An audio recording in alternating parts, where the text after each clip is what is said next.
l'espace et la matière. Aujourd'hui, ils se sont développés plus que l'on ne peut l'imaginer, au-delà des limites de la planète où nous vivons, pour créer ce qu'on appelle l'univers. Ils apparaissent venus de nulle part et menacent notre existence même. Cela peut aller de pierres qui s'écrasent sur des maisons jusqu'à des rochers de la taille de l'Everest qui font redouter une destruction de masse. En tout cas, personne n'est hors de leur portée.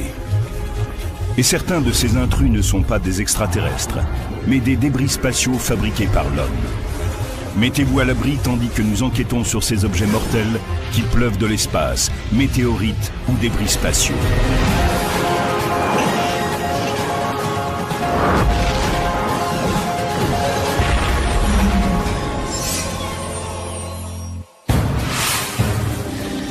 « 23h39, 6 octobre 2008. L'observatoire de Catalina en Arizona note un événement inédit.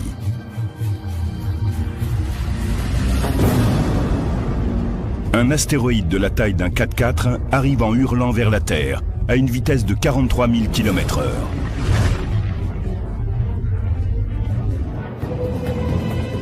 La communauté scientifique internationale est en alerte. Cet astéroïde va-t-il entrer en collision avec la Terre ? Cet objet avait ceci de particulier qu'il risquait de toucher la Terre. Au cours des 21 heures qui ont suivi, on a effectué 400 observations pour essayer de calculer précisément son orbite. Au Jet Propulsion Laboratory de la NASA, Steve Chesley reçoit un appel d'urgence. Il est impératif de savoir quand et où cette roche va toucher le sol. Ils m'ont envoyé les données. Je me suis précipité à mon bureau avec une certaine excitation et j'ai passé les heures suivantes à tenter de résoudre le problème et à nier des chiffres. J'en suis arrivé à la conclusion qu'il y avait 1% de chance pour qu'il se produise un impact. Selon les calculs de Chesley, la collision devait se produire dans moins de 13 heures, vers 5h45 en Afrique de l'Est. La cible, le désert nubien qui s'étend au nord du Soudan. Jamais nous n'avions imaginé découvrir avant l'impact un astéroïde prêt à percuter la Terre. Là, nous avions le temps de réagir et de prévoir le point d'impact. C'était extraordinaire. On n'avait encore jamais vu ça. Le compte à rebours est lancé. Le temps est insuffisant pour arrêter cette course folle. On avertit par email ceux qui sont au sol aussi bien que dans les airs. 5h45. C'est l'instant fatal.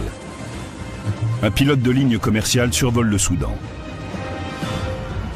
Il voit une boule de feu entrer dans l'atmosphère de la Terre et exploser avec une énergie équivalente à des milliers de tonnes de TNT.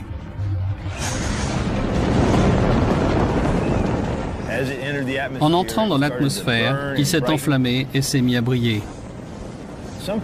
À un moment, les tensions exercées sur l'objet sont devenues si énormes à cause de la pression de l'atmosphère qu'il a tout simplement explosé. Le même bruit qu'un avion qui passe le mur du son. Au sol, à 37 km en dessous, la population soudanaise de retour de la prière du matin entend un bruit terrifiant. Les témoins voient une boule de feu lumineuse suivie de mystérieux éclairs de lumière qui déchirent le ciel.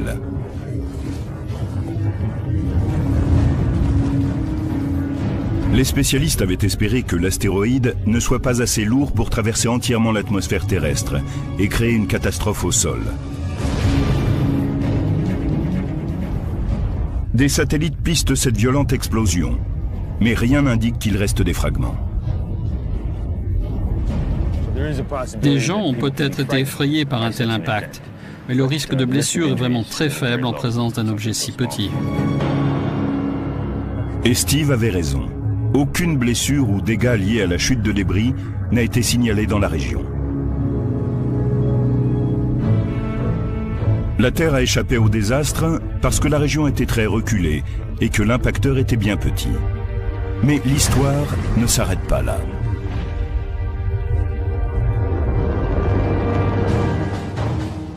Décembre 2008.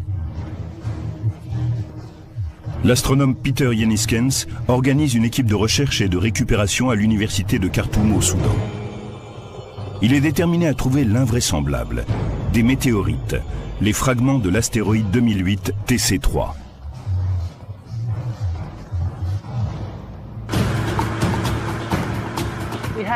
Nous avons affrété un autobus avec des étudiants impatients de commencer les recherches. Nous avons parcouru 29 km dans le désert avant d'arriver au lieu proche d'explosion et de chercher des petits morceaux résiduels. Le seul guide des chasseurs de météorites est une carte du désert nubien sur laquelle on a tracé le trajet qu'a dû parcourir l'astéroïde. Ils se sont servis de la trajectoire que j'avais calculée et de la piste que j'avais tracée sur la carte du désert pour les guider dans leurs recherches. On s'est mis en ligne à intervalles de 20 à 30 mètres et on a commencé à avancer ensemble dans le désert, à la recherche de choses noires. Mais localiser de petites pierres ressemblant à des morceaux de charbon dans un désert rocheux, c'est un peu comme chercher une aiguille dans une botte de foin. Le soleil se couche sur la première journée et l'équipe est sur le point de repartir les mains vides quand un étudiant arrive avec une pierre qui éveille les soupçons. Un étudiant, Mohamed Al-Amin, avait une petite pierre dans la main. C'était de toute évidence une météorite. Sa croûte de fusion était d'un noir magnifique. Cela ne faisait aucun doute. C'était une météorite. Tout le monde a commencé à crier, à chanter, à agiter les bras. Il découvre 280 échantillons de météorites d'un poids total de 11 livres. Pour des spécialistes des planètes, c'est comme découvrir une véritable mine d'or. Voici une des météorites qui a été récupérée. Elle n'était pas plus grande que cela. Nous pensons qu'un certain nombre d'entre elles sont tombées très rapidement après l'explosion. Et cela a provoqué leur éclatement alors qu'elles étaient encore dans les airs.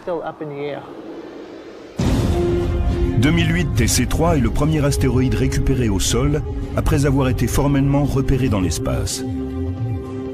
Les spécialistes parlent de lui comme du premier échantillon d'astéroïdes revenu de mission.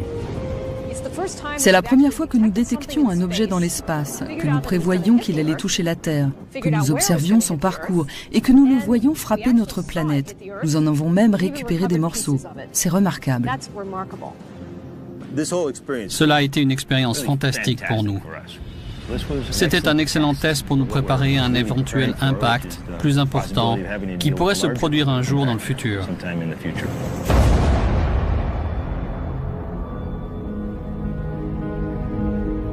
La Terre n'aura peut-être pas autant de chance la prochaine fois. Aujourd'hui, les spécialistes pensent que 2008 TC3 faisait partie d'une roche bien plus importante venue de la ceinture d'astéroïdes, une région située entre Jupiter et Mars, où les astéroïdes et les comètes ont élu résidence. Dans cette région galactique surpeuplée, les restes fossiles datant de la formation du système solaire entrent de temps à autre en collision entre eux et donnent naissance à des roches plus petites. Ce sont ces fragments qui sont susceptibles de se diriger vers la Terre. La vitesse d'impact lors d'une collision entre deux astéroïdes est assez comparable à celle d'une balle de revolver. Les astéroïdes de la grande ceinture foncent les uns vers les autres à des vitesses de plus de 17 000 km/h. Mais une balle, quand elle sort de l'arme, quitte le canon à une vitesse 5 fois inférieure. Donc cela ne contente pas de produire des fragments. Cela explose littéralement en 1000 morceaux. Nous allons recommencer et installer notre petit astéroïde artificiel à une certaine distance avant de tirer. Comme il est difficile de se procurer de vrais astéroïdes, nous allons utiliser quelque chose qui y ressemble.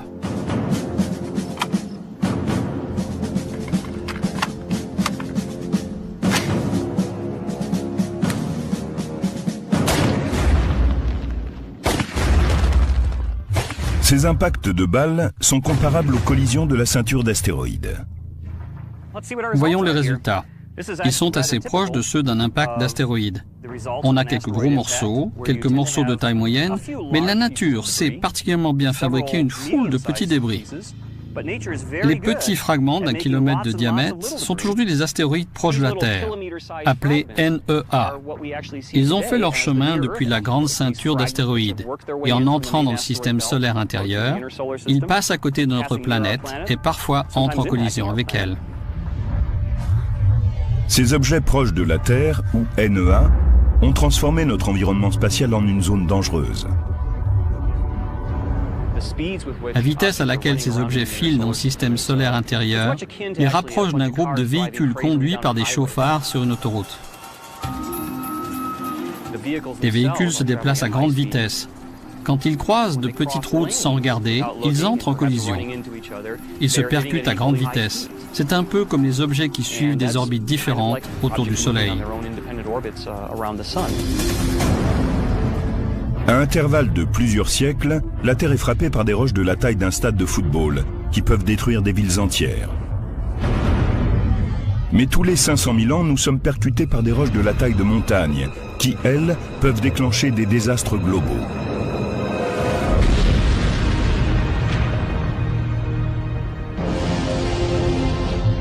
L'atmosphère de la Terre, la couche de gaz qui entoure notre planète, brûle la plupart des matériaux. Mais parfois des objets plus grands et plus lourds parviennent à la traverser. Dès qu'ils entrent dans l'atmosphère terrestre, ils ralentissent, freinés par l'atmosphère, et perdent ainsi presque toute leur vitesse d'entrée. On aperçoit en même temps une boule de feu, et une fois qu'ils ont perdu la vitesse avec laquelle ils sont entrés dans l'atmosphère, ils ne font plus que tomber à la surface de la Terre.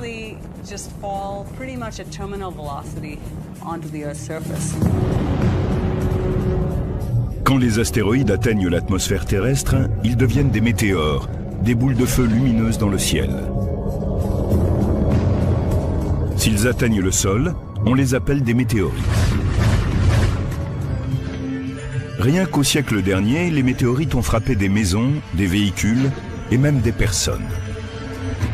En 1954, une météorite de 4 kg a traversé le toit d'une maison en Alabama et a frappé une femme à la hanche. Elle a été gravement blessée. En octobre 1992, des vidéastes amateurs ont filmé une boule de feu qui traversait le ciel au-dessus de plusieurs États de la côte atlantique. La météorite de 14 kg s'est écrasée à l'arrière d'une voiture dans l'État de New York. En novembre 2008, une caméra de surveillance de la police a enregistré l'explosion d'une météorite au-dessus d'Alberta, au Canada. On avait les enregistrements vidéo qui prouvaient que ces objets tombaient vraiment du ciel. Ce qui est encore plus étonnant, c'est la preuve matérielle d'impact beaucoup plus important. Ceux qui ont provoqué des catastrophes générales dans le passé et dont les répliques pourraient déclencher une apocalypse cosmique dans le futur.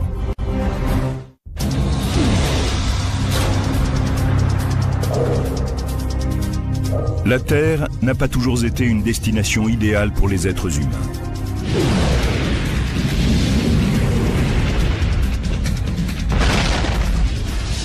À ses débuts, il y a 3,8 milliards d'années, la troisième planète venue du Soleil était un terrain de cataclysme cosmique. Au cours d'une brève période appelée le Grand Bombardement Tardif, des milliards de débris vestiges de la formation du système solaire ont martelé de coups notre planète. Ces impacts étaient 20 000 fois plus nombreux qu'aujourd'hui. Ce qui s'est passé, c'est que Jupiter et Saturne, deux planètes géantes de notre système solaire, sont entrées en résonance gravitationnelle. Ainsi, Jupiter parcourait 2 orbites complètes autour du Soleil, tandis que Saturne n'en accomplissait qu'une.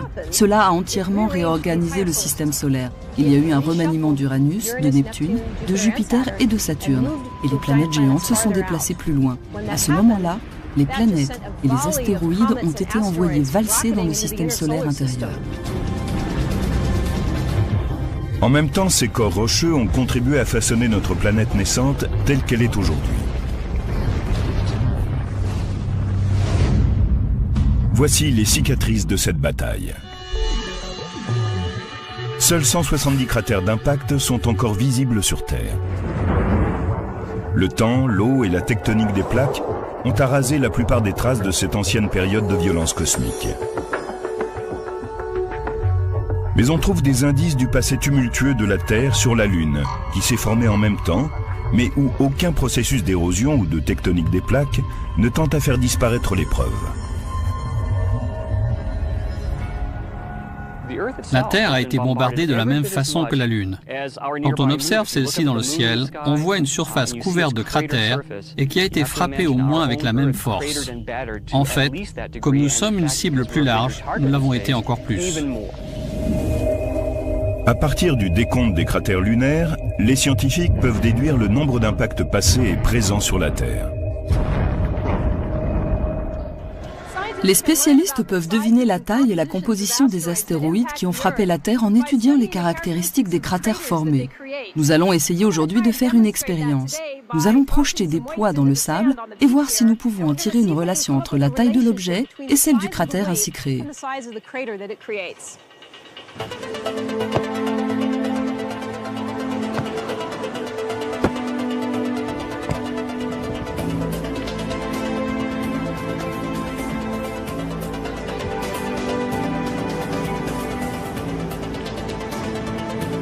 En me basant sur les mesures que j'ai prises, je calcule que cette plage a été frappée par 3 roches de 125 cm de diamètre, 5 de 15 cm de diamètre et 11 de 5 cm. Cette technique qui permet de mesurer la taille et la fréquence des cratères sur cette plage est très proche de celle qu'utilisent les spécialistes pour comprendre la fréquence des impacts qui ont eu lieu sur Terre.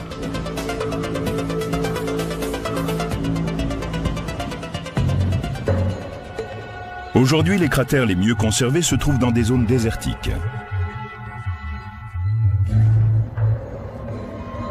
Le Meteor Crater, ou cratère Barringer, situé en Arizona, est un vestige du cataclysme provoqué par des objets venus de l'espace. Les spécialistes ne font que commencer à comprendre les répercussions de ces événements d'une grande violence. Ok, lumière. Bon, on peut recommencer à 250 000. Le géologue planétaire Peter Schultz a mis au point un nouveau type d'expérience pour simuler des cratères d'impact sous la surface. Au département de la NASA consacré au tir vertical de projectiles à très haute vitesse, la VGR, Schultz utilise un énorme canon à gaz léger de calibre 30 qui tire des projectiles sur différentes cibles à l'intérieur d'une chambre à vide. Aujourd'hui, nous allons essayer de regarder à l'intérieur du cratère quand il se forme. Pour cela, nous allons utiliser un bloc acrylique. Il est transparent, si bien qu'on peut observer le cratère quand il grandit, mais de l'intérieur plutôt que de l'extérieur. Cette petite bille représente l'astéroïde qui va percuter la Terre. Et maintenant, allons à l'intérieur. Nous sommes dans la chambre d'impact. C'est là où tout se passe. La bille va y pénétrer à une vitesse de 6 km par seconde. Elle va frapper ce bloc transparent, puis nous allons regarder ce qui se produit sous le sol quand l'astéroïde frappe la surface de la Terre.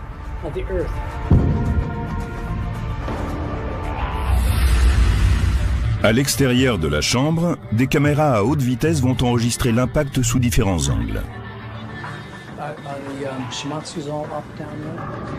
Dans la salle de contrôle, Schultz surveille le moniteur avec nervosité. High voltage.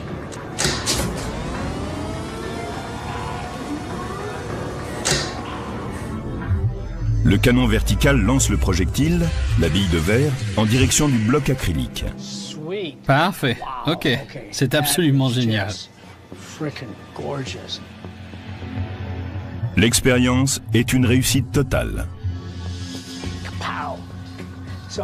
Ici, nous avons l'impact. Et maintenant, on voit ce panache de vapeur. C'est vraiment du gaz brûlant. Il est à peu près la température qui règne à proximité de la surface du Soleil. En s'éloignant, il refroidit et maintenant on commence à voir le cratère se former avec le matériau éjecté. Maintenant, on voit le cratère commencer à se former de l'intérieur. C'est extraordinaire. Je vais voir ce qui s'est passé là-bas.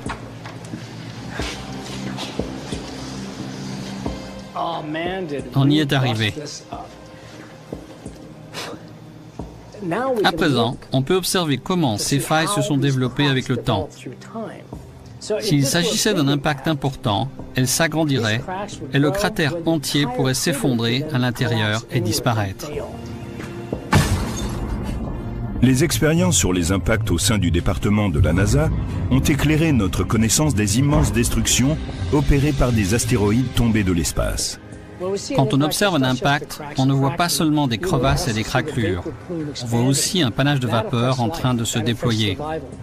Tout cela affecte les formes de vie et par conséquent leur survie. Si cela venait à se reproduire de nouveau sur Terre, cela provoquerait une destruction encore plus importante.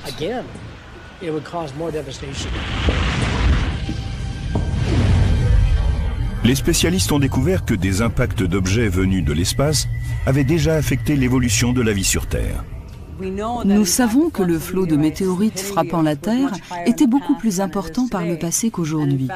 Il y a eu, par exemple, un grand impact il y a 65 millions d'années, à la limite entre le Crétacé et le Tertiaire.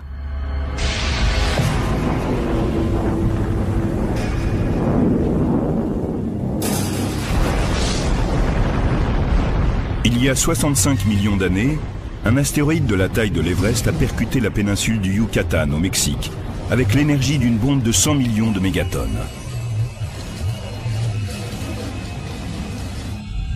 L'impact a donné naissance à un cratère sous-marin de 160 km de large qui a été découvert dans les années 1980. Les spécialistes ont déterminé que cet impact avait déclenché des événements atmosphériques susceptibles d'avoir provoqué une extinction de masse.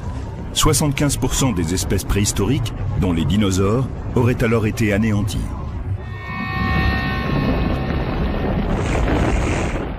Quantité de causes ont pu conduire à ces extinctions. Par exemple, le réchauffement de l'atmosphère par les débris et les éjections peut avoir généré de monstrueux incendies, ou l'empoisonnement de l'atmosphère par des gaz émis par l'astéroïde atomisé. Ce fut le plus grand désastre écologique qu'on puisse imaginer. Mais était-ce la dernière fois qu'un astéroïde déclenchait une extinction de masse? Une nouvelle théorie controversée suggère qu'une roche spatiale est responsable de la disparition des grands mammifères de l'ère glaciaire.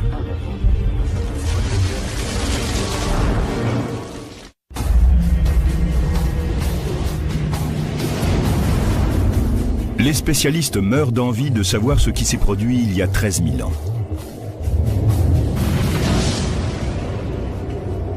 L'ère glaciaire touchait à sa fin.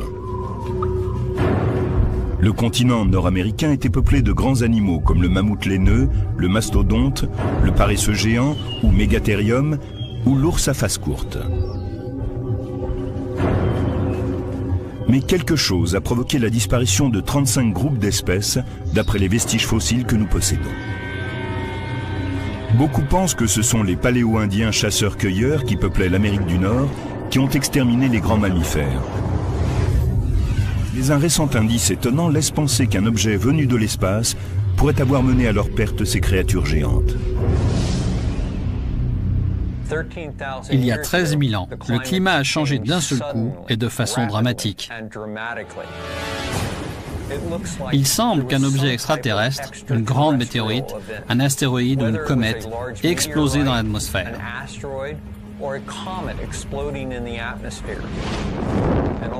Et subitement, la planète a été ramenée dans une brève ère glaciaire. L'Amérique du Nord a vécu un bref retour aux conditions de l'ère glaciaire. Pourrait-il y avoir une relation entre cette vague de froid et la disparition des grands mammifères?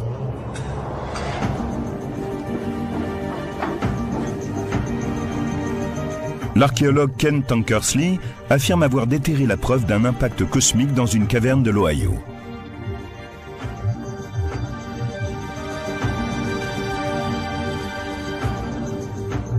C'est l'un des 12 sites connus datés précisément de l'époque de l'extinction des mammifères, à la fin du Pléistocène, dernière ère glaciaire. Dans cette caverne, Tankersley et son équipe ont découvert les restes calcinés de plus de 60 espèces de plantes et d'animaux de cette période et des instruments de chasse de la culture paléo-indienne.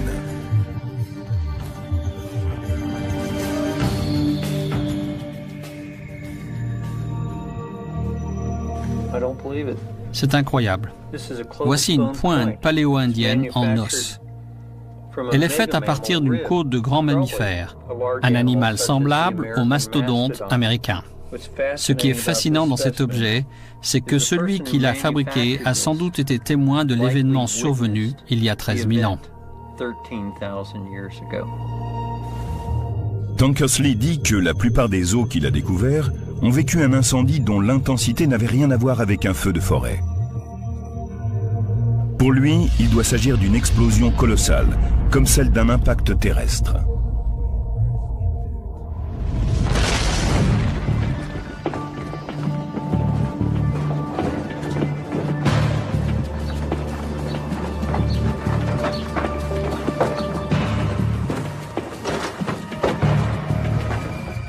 Pour les archéologues, c'est une trouvaille exceptionnelle. Regardez ce que nous avons ici. Ce qu'il veut nous montrer est caché dans une couche géologique appelée strate noire, vieille de 12 900 ans. Ce type de strate a été découvert dans plus de 50 endroits en Amérique du Nord.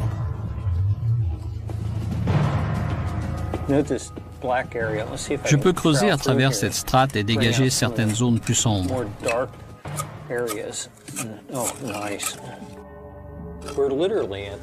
À cet endroit, nous sommes en contact avec la fin de la dernière période glaciaire. Cette strate supérieure, oxydée, correspond au moment où les grands mammifères se sont éteints. Certains spécialistes ont déclaré avoir trouvé à l'intérieur de cette couche de sédiments des preuves indubitables d'un impact cosmique. Des sphérules de carbone produites par des feux intenses. Des diamants choqués exposés à des températures et des pressions extrêmes. Des lonsdaleïtes, une forme hexagonale du diamant qu'on ne trouve que dans les météorites. Et des micrométéorites, minuscules morceaux de fer et de nickel venus de l'espace extérieur. Si on prenait un aimant et qu'on le passe sur cette couche oxydée, je suppose qu'on ramasserait des micrométéorites. Vous voyez comment les sédiments y adhèrent. Une météorite serait attirée par cet aimant, tout comme le fer qui s'y colle ici.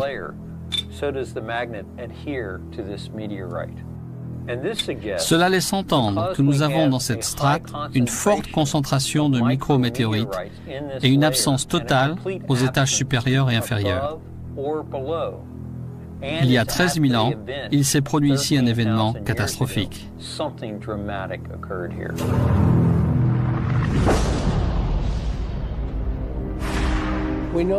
Nous savons que juste avant que ne se forme la strate noire, toute l'Amérique du Nord était couverte d'une fine couche de poussière et de particules. Cela indique qu'il s'était produit quelque chose juste avant ce changement climatique. De quoi s'agit-il? Nous ne le savons pas exactement. Tout ce que nous savons, c'est qu'il est arrivé quelque chose. On n'a trouvé aucun cratère pour dater exactement l'événement. Mais une roche spatiale n'a pas besoin d'atteindre le sol pour provoquer un désastre massif.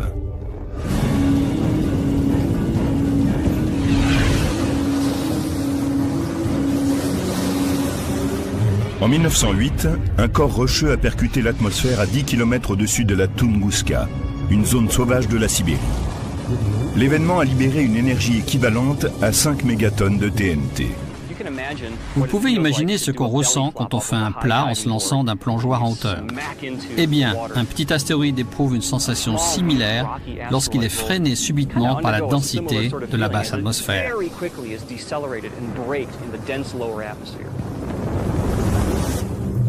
Juste après l'explosion au-dessus de la Tunguska, une onde de choc intense et une explosion d'air chaud se sont déplacées jusqu'au sol, puis dispersées.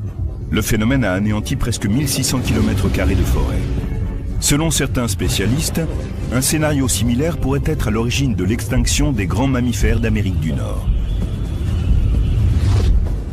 Et c'est une comète et non un astéroïde qui pourrait être la coupable. Contrairement aux astéroïdes, ces boules de neige sales contiennent davantage de glace et de gaz qui tendent à se disperser avant d'atteindre la surface.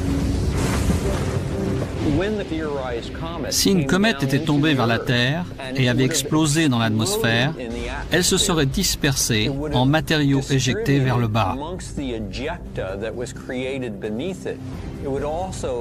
On aurait également vu toute une gamme de dépôts derrière elle. Il y aurait eu un fort incendie sur une large zone. Et tout ce qui se trouve à l'intérieur de la zone d'impact aurait été détruit. En même temps, cela n'aurait pas eu d'effet immédiat sur le reste de la planète, mais juste à l'intérieur de la zone d'impact. Selon cette théorie de la comète paléo-indienne, les profonds changements climatiques ont provoqué l'extinction des mammouths d'Amérique du Nord.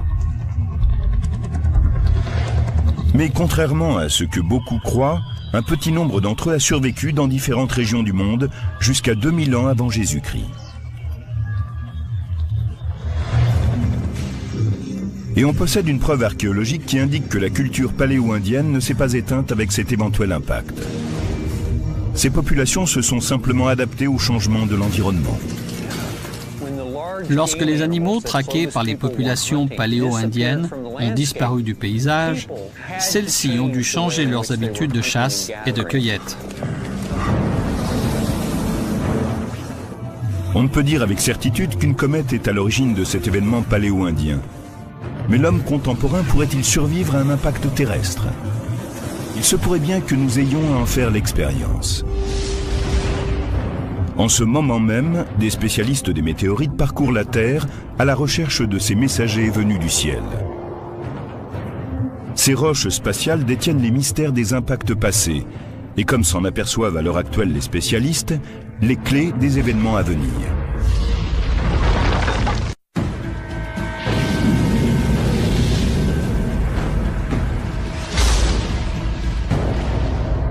Extinction de masse.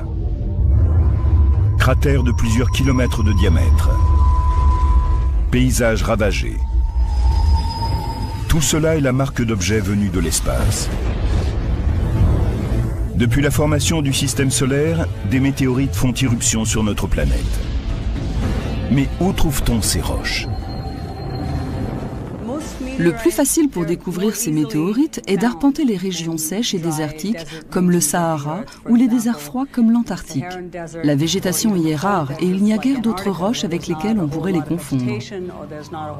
Mais des météorites tombent sur toute la surface de la Terre sans région de prédilection. La cosmochimiste Meenakshi Wadhwa a parcouru le monde à la recherche de météorites. Aujourd'hui, elle supervise dans une université la plus importante collection de météorites au monde. Voici la collection de météorites du Center for Meteorite Studies de l'Université de l'État d'Arizona. Il y a 3 types de météorites. Elles peuvent être rocheuses, mi-roches, mi-fer ou riches en fer. Mais la plupart de ces 3 types contiennent une certaine quantité de métal. C'est ainsi qu'on peut distinguer les roches terrestres des météorites, en observant la teneur en métal de l'objet. Il y a une autre façon de distinguer une météorite d'une roche terrestre. Une croûte de fusion se forme sur les météorites lorsqu'elles traversent l'atmosphère terrestre. La plupart des météorites que l'on a découvertes viennent de la ceinture d'astéroïdes située entre Jupiter et Mars. Mais on en compte pourtant près d'une quarantaine issues de la Lune et de Mars. Ici, il y a sans doute eu un grand astéroïde qui a touché la Lune ou Mars et qui a éjecté des morceaux de la croûte de ces 2 objets. Ces fragments sont probablement tombés sur ces planètes alors instables et ont continué leur chemin vers la Terre. Voici un morceau de météorite lunaire. Nous pensons qu'il provient de la partie montagneuse de la Lune. Nous savons qu'il s'agit d'une météorite lunaire parce que nous pouvons la comparer avec des échantillons prélevés par les missions Apollo à la fin des années 1960 et au début des années 1970. Les météorites sont de précieux sujets de recherche. Ils ont détruit à plusieurs reprises des formes de vie, mais ils ont peut-être aussi fourni les éléments chimiques nécessaires à la vie sur Terre.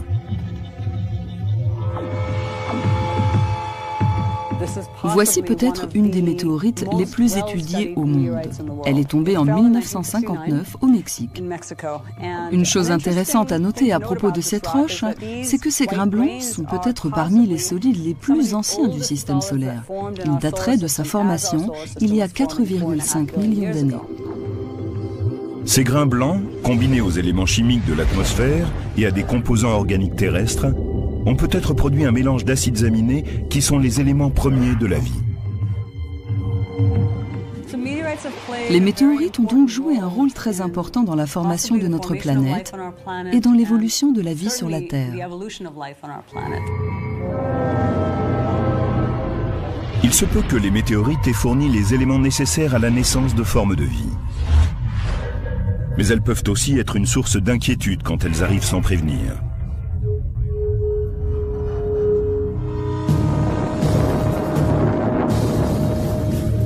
« 9 septembre 2007. Ce jour-là, une dangereuse météorite, filant dans le ciel comme l'éclair, a touché le sol près de la ville péruvienne de Carancas, à la frontière bolivienne. Les débris se sont dispersés sur un cercle de 180 mètres de diamètre et la météorite a creusé un cratère de plus de 15 mètres de large et 5 mètres de profondeur. Un homme qui roulait à vélo a été renversé. Un autre, qui regardait dans la direction opposée, s'est vite retourné et a vu l'objet frapper la terre et un grand panache s'élever au-dessus. En parlant avec les villageois, on s'est aperçu qu'ils n'avaient aucune idée de ce que c'était. Ils se disaient qu'il devait s'agir d'une manœuvre militaire, parce qu'ils sont tout proches de la frontière avec la Bolivie. Les spécialistes ont rassuré les habitants de la région en leur expliquant que c'était une météorite et non un missile qui avait donné naissance à ce cratère. Mais après l'événement, très vite beaucoup de villageois se sont plaints de maux de tête et de nausées. Ils sont sans doute tombés malades à cause du soufre ou de la fine poussière qu'ils avaient inhalée. Les vapeurs venaient probablement du matériau qui suivait la météorite et qui a été atomisé en arrivant dans l'atmosphère. Le choc a sans doute provoqué en plus la libération de gaz. Mais une roche spatiale peut-elle libérer des substances nocives? Les films de science-fiction et les théories conspirationnistes affirment que des météorites pourraient diffuser sur notre planète des bactéries ou des virus mortels. Mais quelle est la réalité et quelle est la fiction? La probabilité qu'il se produise un tel événement est très faible. Si une roche faisait cela sur Terre et qu'une forme de vie microbienne survive, elle trouverait notre atmosphère très toxique. Un microbe qui a évolué dans un environnement sans oxygène ne peut pas survivre longtemps dans un milieu avec oxygène.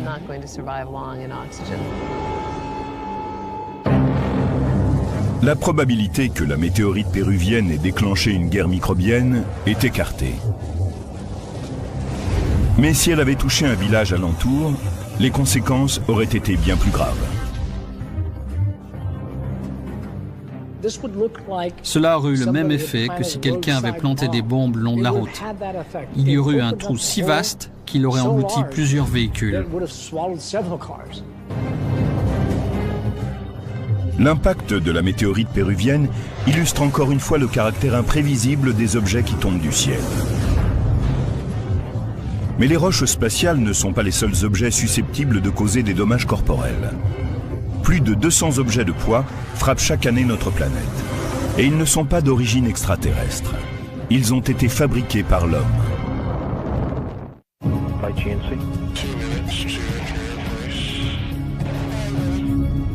1er février 2003.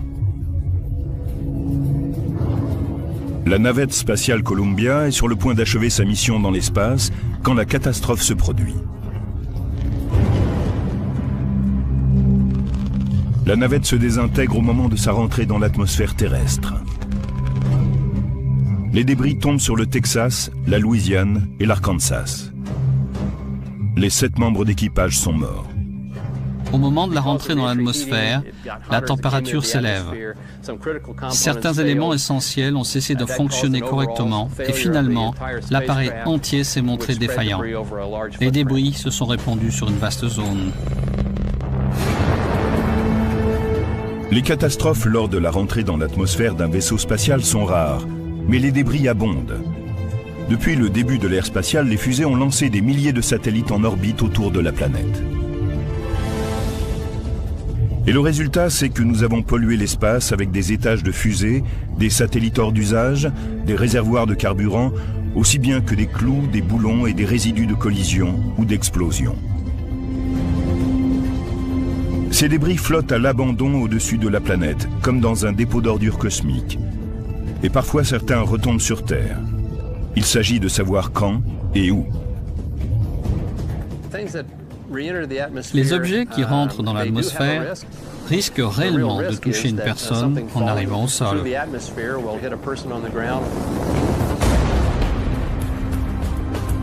5400 tonnes de débris spatiaux se sont déjà écrasées sur Terre.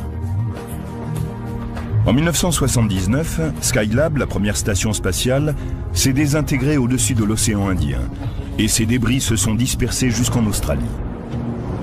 En 1997, un morceau de métal fumant de la taille d'un DVD est tombé du ciel et a frôlé l'épaule d'une femme dans l'Oklahoma. Elle n'a pas été blessée. Mais à des centaines de kilomètres de là, ce réservoir en acier inoxydable a atterri près d'une ferme au Texas. Les deux éléments faisaient partie du même étage d'un lanceur Delta II. C'est un débris d'un lanceur qui était en orbite depuis 9 mois. Il est rentré dans l'atmosphère au-dessus du Canada et du nord des États-Unis. En descendant, il a dispersé un certain nombre de fragments autour de lui. Celui-ci était le morceau le plus important. À El Segundo, en Californie, des spécialistes de l'Aerospace Corporation étudient les débris spatiaux pour découvrir les matériaux qui résistent à la rentrée dans l'atmosphère et minimiser ainsi les risques dans l'avenir. Voici les vestiges d'une fusée qui a placé un satellite GPS en orbite. Elle a été trouvée en Arabie Saoudite. C'est en titane. C'est un matériau qui a un seuil de fusion très élevé. C'est une des raisons pour laquelle il est si bien conservé. Il se déplaçait à une vitesse d'environ 200 km/h quand il a touché le sol. Pourquoi ces objets retombent-ils sur Terre? La plupart des débris spatiaux se trouvent dans l'orbite basse de la Terre, à environ 950 km au-dessus de la surface de la planète. Les objets peuvent rester 10 à 100 ans dans l'espace, puisque l'air n'oppose pas de résistance. Mais ils peuvent également subir un déclin d'orbite. Ils perdent alors leur énergie à cause de la faible résistance atmosphérique et la force gravitationnelle de la Terre va les attirer dans son atmosphère. Certains satellites tombent assez vite et d'autres après un long délai, simplement parce qu'ils commencent à frôler l'atmosphère terrestre avec une force qui va croissante avec le temps. Cette petite force va finir par les attirer hors de leur orbite et c'est à ce moment-là qu'ils rentrent dans l'atmosphère terrestre. La plupart des débris s'enflamment au cours de la rentrée et sont pulvérisés. Mais certains morceaux plus solides, composés d'acier inoxydable ou de titane, résistent à des chaleurs exceptionnelles. Après avoir traversé les régions denses de l'atmosphère, ils tombent en chute libre. Ils frappent la surface terrestre à une vitesse assez faible, disons 45 mètres par seconde ou 240 km/h.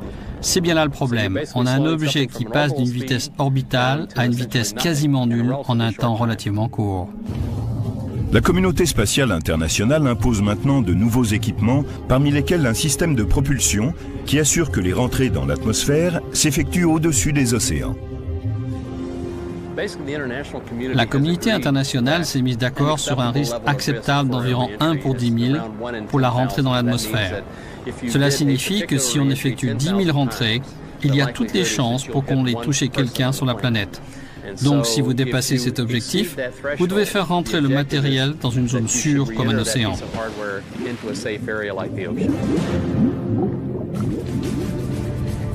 Mais ces nouvelles directives ne changent rien aux milliers de débris qui sont déjà dans l'espace. Malheureusement, beaucoup d'objets spatiaux ont été conçus avant ces nouvelles instructions. Et ils continuent à descendre lentement. Il faudra un moment avant que ces mesures prennent entièrement effet.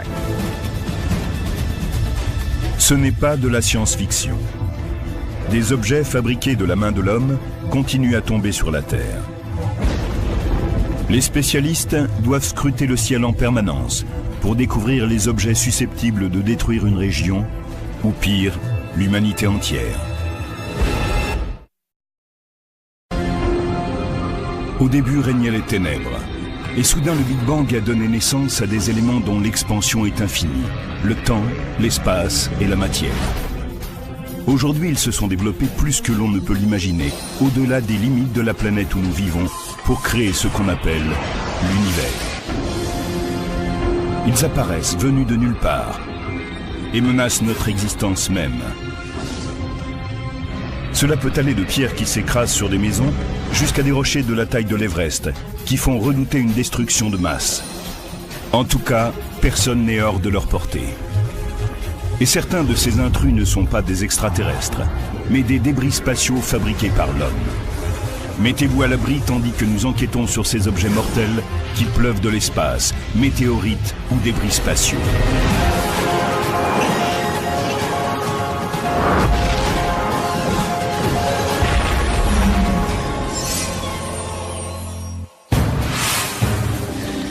« 23h39, 6 octobre 2008.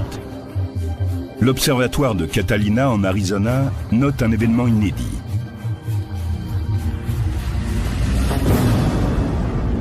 Un astéroïde de la taille d'un 4x4 arrive en hurlant vers la Terre à une vitesse de 43 000 km/h.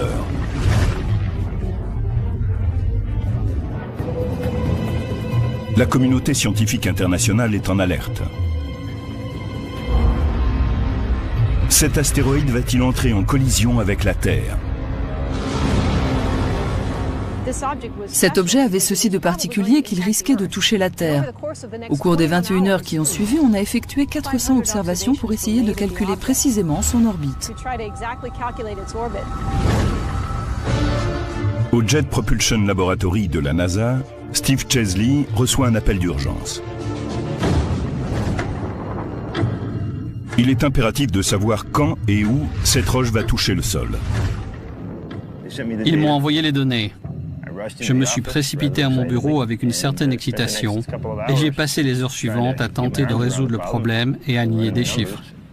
J'en suis arrivé à la conclusion qu'il y avait 1% de chance pour qu'il se produise un impact.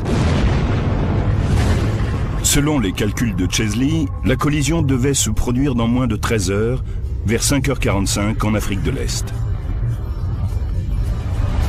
La cible, le désert nubien qui s'étend au nord du Soudan. Jamais nous n'avions imaginé découvrir avant l'impact un astéroïde prêt à percuter la Terre.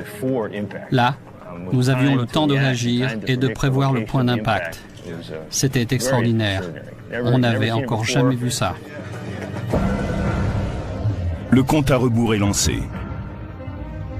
Le temps est insuffisant pour arrêter cette course folle. On avertit par email ceux qui sont au sol aussi bien que dans les airs. 5h45. C'est l'instant fatal. Un pilote de ligne commerciale survole le Soudan. Il voit une boule de feu entrer dans l'atmosphère de la Terre et exploser avec une énergie équivalente à des milliers de tonnes de TNT.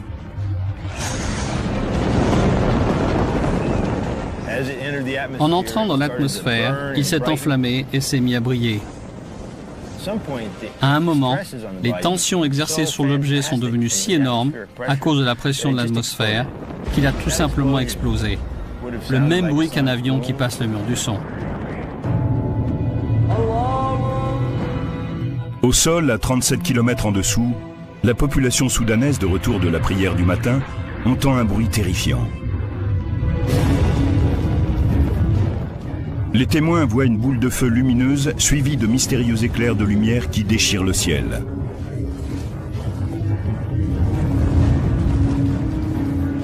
Les spécialistes avaient espéré que l'astéroïde ne soit pas assez lourd pour traverser entièrement l'atmosphère terrestre et créer une catastrophe au sol. Des satellites pistent cette violente explosion, mais rien n'indique qu'il reste des fragments. Des gens ont peut-être été effrayés par un tel impact, mais le risque de blessure est vraiment très faible en présence d'un objet si petit. Et Steve avait raison. Aucune blessure ou dégâts liés à la chute de débris n'a été signalée dans la région. La Terre a échappé au désastre parce que la région était très reculée et que l'impacteur était bien petit. Mais l'histoire ne s'arrête pas là.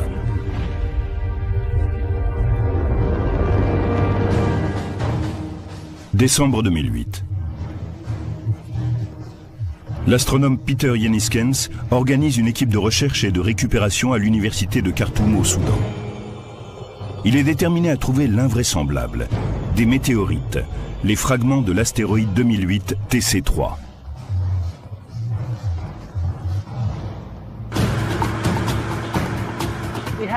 Nous avons affrété un autobus avec des étudiants impatients de commencer les recherches. Nous avons parcouru 29 km dans le désert avant d'arriver au lieu proche de l'explosion et de chercher des petits morceaux résiduels.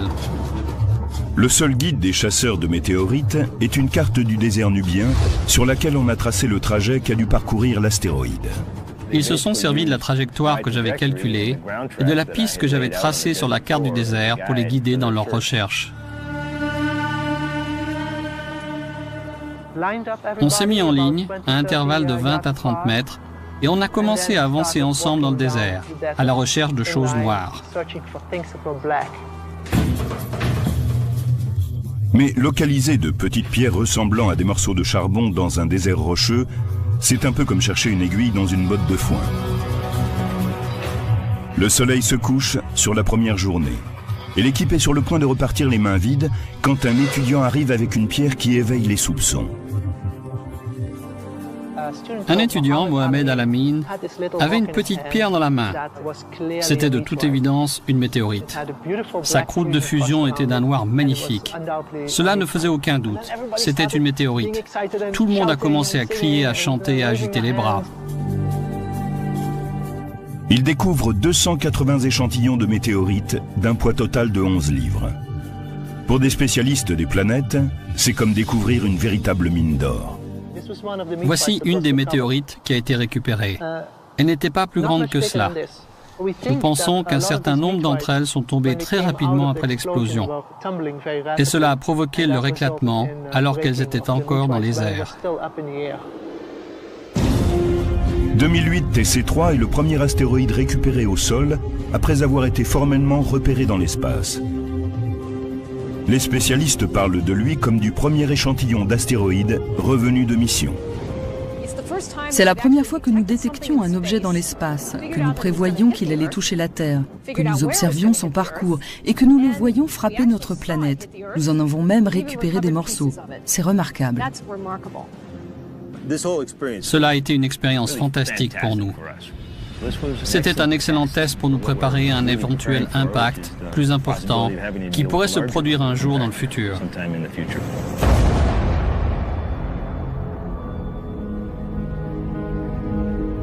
La Terre n'aura peut-être pas autant de chance la prochaine fois.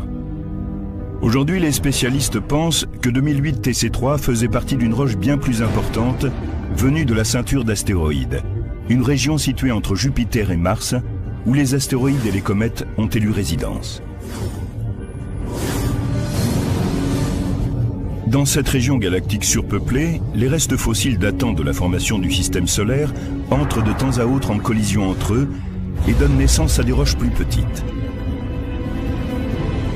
Ce sont ces fragments qui sont susceptibles de se diriger vers la Terre. La vitesse d'impact lors d'une collision entre deux astéroïdes est assez comparable à celle d'une balle de revolver. Les astéroïdes de la grande ceinture foncent les uns vers les autres à des vitesses de plus de 17 000 km/h. Mais une balle, quand elle sort de l'arme, quitte le canon à une vitesse 5 fois inférieure. Donc cela ne contente pas de produire des fragments. Cela explose littéralement en 1000 morceaux. Nous allons recommencer et installer notre petit astéroïde artificiel à une certaine distance avant de tirer. Comme il est difficile de se procurer de vrais astéroïdes, nous allons utiliser quelque chose qui y ressemble.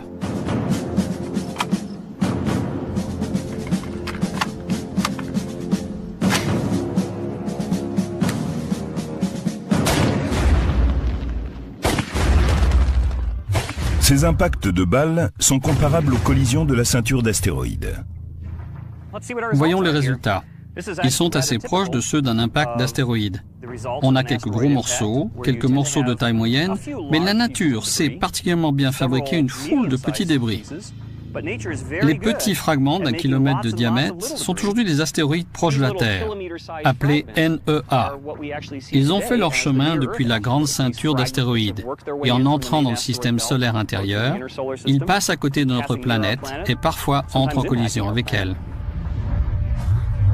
Ces objets proches de la Terre, ou NEA, ont transformé notre environnement spatial en une zone dangereuse. La vitesse à laquelle ces objets filent dans le système solaire intérieur les rapproche d'un groupe de véhicules conduits par des chauffards sur une autoroute. Les véhicules se déplacent à grande vitesse. Quand ils croisent de petites routes sans regarder, ils entrent en collision. Ils se percutent à grande vitesse. C'est un peu comme les objets qui suivent des orbites différentes autour du Soleil. À intervalles de plusieurs siècles, la Terre est frappée par des roches de la taille d'un stade de football, qui peuvent détruire des villes entières. Mais tous les 500 000 ans, nous sommes percutés par des roches de la taille de montagnes, qui, elles, peuvent déclencher des désastres globaux.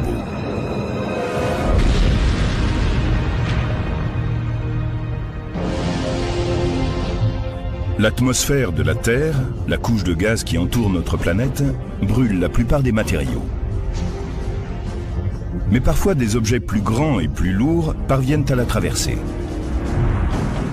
Dès qu'ils entrent dans l'atmosphère terrestre, ils ralentissent, freinés par l'atmosphère, et perdent ainsi presque toute leur vitesse d'entrée.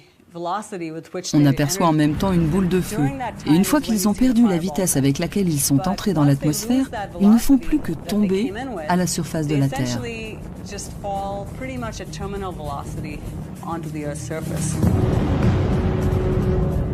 Quand les astéroïdes atteignent l'atmosphère terrestre, ils deviennent des météores, des boules de feu lumineuses dans le ciel. S'ils atteignent le sol, on les appelle des météorites. Rien qu'au siècle dernier, les météorites ont frappé des maisons, des véhicules et même des personnes. En 1954, une météorite de 4 kg a traversé le toit d'une maison en Alabama et a frappé une femme à la hanche. Elle a été gravement blessée. En octobre 1992, des vidéastes amateurs ont filmé une boule de feu qui traversait le ciel au-dessus de plusieurs États de la côte atlantique. La météorite de 14 kg s'est écrasée à l'arrière d'une voiture dans l'État de New York. En novembre 2008, une caméra de surveillance de la police a enregistré l'explosion d'une météorite au-dessus d'Alberta, au Canada. On avait les enregistrements vidéo qui prouvaient que ces objets tombaient vraiment du ciel. Ce qui est encore plus étonnant, c'est la preuve matérielle d'impact beaucoup plus important, l'espace et la matière. Aujourd'hui, ils se sont développés plus que l'on ne peut l'imaginer, au-delà des limites de la planète où nous vivons, pour créer ce